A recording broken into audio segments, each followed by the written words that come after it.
이렇게 한번 해볼까요?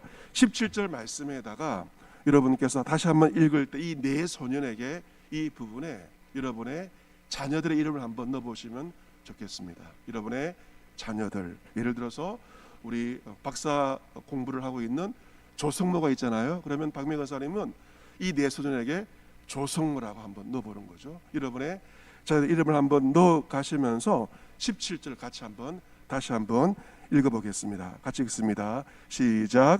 하나님이 희은 가은 소은에게 학문을 주시고 모든 서적을 깨닫게 하시고 지혜를 주셨으니 다니엘은 또 모든 환상과 꿈을 깨달아 알더라. 아멘. 세 번째 축복입니다.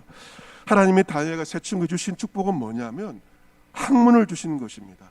그리고 모든 책을 깨닫는 지혜를 주신 것입니다. 여러분, 깨닫는 것 참 중요합니다. 공부를 할 때 무언가를 깨달아야만 공부를 제대로 할 수가 있는데, 바로 하나님께서 다니엘과 세 친구들에게 모든 책을 깨닫는 그러한 지혜를 하나님께서 네 명에게 주신 것입니다. 또한 특별히 다니엘에게 무엇을 더 주셨는가? 영적인 지혜, 환상을 깨닫는 것, 그리고 꿈을 깨닫는 놀라운 축복을 주셨습니다. 다른 친구들에게는 세상의 여러 가지 지혜를 깨닫는 지혜를 주셨지만 다니엘에게는 보너스로 바로 환상과 꿈을 깨닫는, 그래서 다니엘에서 보시면 다니엘이 이 환상과 꿈을 해석하는 이야기들이 나와 있는데 그 모든 것들은 다 하나님께서 다니엘에게 주신 축복입니다. 여러분, 이와 같이 주님 앞에서 거룩한 뜻을 정한 이들 하나님께서 그냥 계시지 않습니다. 은혜와 긍휼도 주시고 그들의 얼굴과 몸이 좋아지게 하시며 또한 그들에게 지혜와 신령한 은사를 하나님께서 부어주시는 것입니다. 여러분, 각양 좋은 은사와 온전한 선물이 다 위로부터 나옵니다. 땅에서 있는 것이 아니라 위로부터 빛들의 아버지 하나님께로부터 내려온다라고 말씀하셨는데, 하나님은 다니엘과 세 친구들에게 이 귀한 모든 것들, 각양 좋은 은사와 온전한 선물을 위로부터 부어 주신 것입니다. 18절 말씀 보시면 왕이 말한 대로 그들을 불러들일 기한이 찼습니다. 3년의 교육기간이 마쳐진 것입니다. 한관장은 그 4명을 느부갓네살 왕으로 앞으로 데리고 갑니다. 그리고 왕은 그들에게 모든 일을 묻습니다. 질문합니다. 여러 가지 어려운 것들도 질문을 하였을 것입니다. 그런데 왕이 물어보니 그 다니엘과 세 친구의 지혜와 총명은 온 나라의 박수와 술객보다 몇 배가 나았다? 10배가 나았다. 10배가 나았다라고 기록되어 있습니다. 이 바벨론 사람들은 천문학과 수리학을 잘한다고 이름난 사람들이었습니다. 학문이 뛰어난 나라였습니다. 그런데 포로로 끌려온 신분인 다니엘과 세 친구들, 그런 교육받을 기회가 적지 않게 3년밖에 안 되었습니다. 다른 사람들은 수십 년간 학문을 닦았을 것입니다. 하지만 다니엘과 세 친구들은 비록 3년밖에 머물지 않았지만 그들의 지혜와 총명은 바벨론 나라 사람들 무려 10배나 나았다. 이것은 비교 불가의 뛰어난 지혜였음을 기록하고 있습니다. 왜 이것이 가능할까요? 왜 3년 동안에 그들이 공부한 그들이 그 본토 사람보다 더 뛰어난 타의 추종을 불허하게 되었을까? 그것은 바로 그들의 지혜와 총명은 사람으로부터 나온 것이 아니고 하나님께로부터 나온 것이기에 그들은 다른 사람들과의 경쟁에서 엄청난 발굴의 실력을 보인 것입니다. 그리고 21절 말씀에 결론적으로 말하고 있습니다. 다니엘은 고레스 왕 원년까지 있으니라 라고 기록되어 있습니다. 이 1장에 나와 있는 왕은 어떤 왕이냐? 바벨론 왕 느부갓네살 왕입니다. 1장 마지막은 어떤 왕이냐면요, 고레스 왕입니다. 이 고레스 왕은 바벨론 왕 느부갓네살 후에 70년 뒤의 사람입니다. 이 느부갓네살이 바벨론 제국을 세웠다면 이 고레스 왕은 페르시아 제국을 세운 70년 뒤에 페르시아 제국을 세운 위대한 왕이 바로 고레스 왕이고, 그때 고레스 왕 때 유다 백성들이 포로에서 귀환되는 놀라운 역사가 고레스 왕 원년에 일어나게 된 것입니다. 그런데 21절 말씀을 보시면 다니엘은 바로 고레스 왕 원년까지 70년 동안 있는다는 것은 뭐냐면 살아 있었다는 것을 의미하고 있고, 예를 들어서 20살에 시작됐다면 70년까지, 그러니까 90년까지 살아 있었다. 15살이었으면 85세까지 살아 있었다. 그냥 살아 있는 것이 아니고 권력의 중심에 있었다. 그것을 말하고 있습니다. 여러분, 바벨론에서 페르시아 제국으로 제국이 바뀌어지는 격변기입니다. 격변기는 무시무시합니다. 과거의 삶을 다 죽여버리는 얼마나 무서운 제국의 격변기입니까? 그런데 제국이 바뀌어지는 격변기의 단위는 여전히 살아있었고 권력의 자리에 있었다는 것은 굉장히 상상할 수 없는 참 일입니다. 여러분, 만약에 권력의 줄을 잡은 자들이었다면 또 다른 권력 앞에 제거되었을 것이고 끔찍한 최후를 맞이했을 것입니다. 하지만 다니엘처럼 만왕의 왕이신 하나님께 뜻을 정하며 충성된 자를 하나님께서 책임져 주신 것입니다. 여러분, 권력은 바뀝니다. 세상의 모든 것은 바뀝니다. 하지만 여러분께서 하나님 앞에 충성을 다하고 하나님께 마음을 정할 때 하나님께서 여러분의 삶을 책임져 주실 줄로 믿습니다.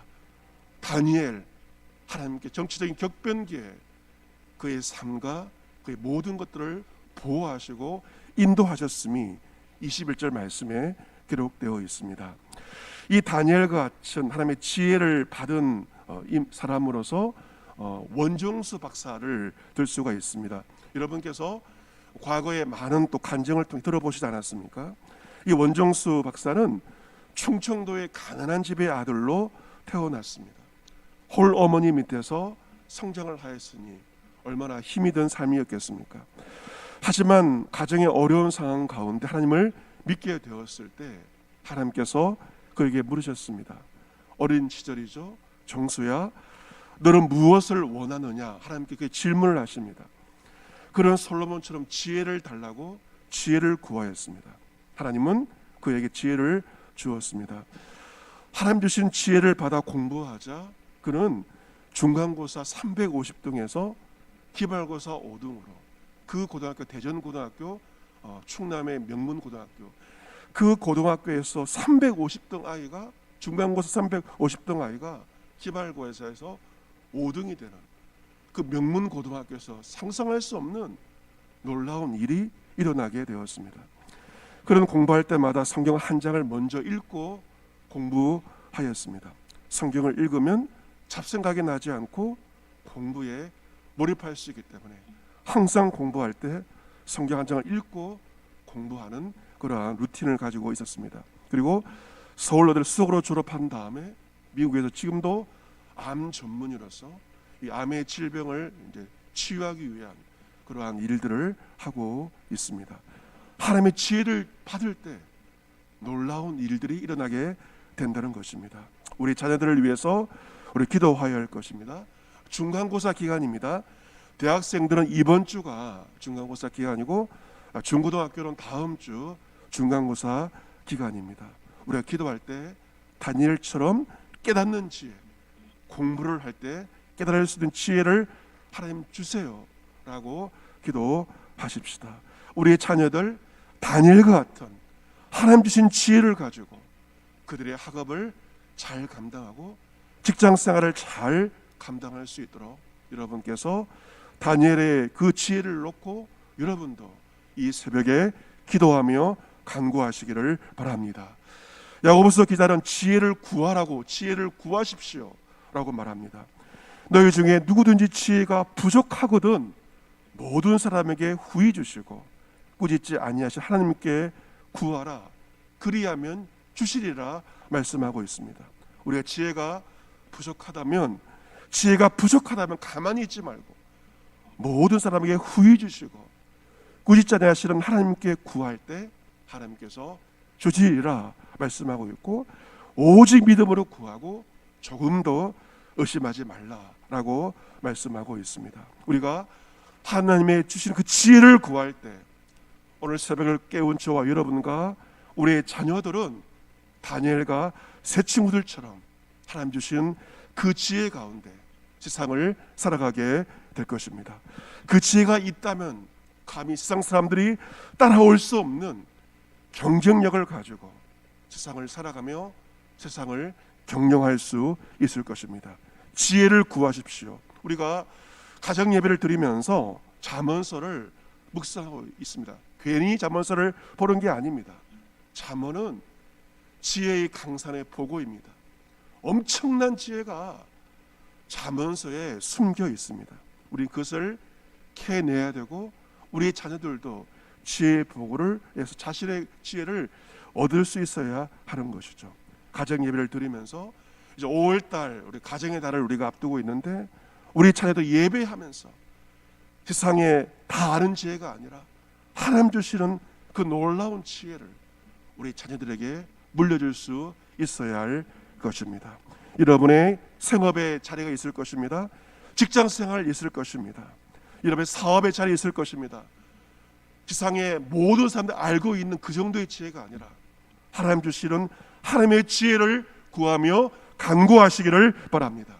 그리할 때 세상 가운데 경쟁력을 가지고 세상을 경영할 수 있을 것입니다. 오늘 말씀처럼 다니엘처럼 거룩한 뜻을 정하고 지혜를 구함으로 하나님 주신 그 지혜와 총명으로 세상을 경영하며 타의 추종을 부러워하는 경쟁력이 있는 거룩한 성도의 삶을 살아가는 주와 여러분과 여러분의 모든 자녀들이 될 수 있기를 지혜의 근본이신 주 예수 그리스도의 이름으로 축복합니다. 아멘.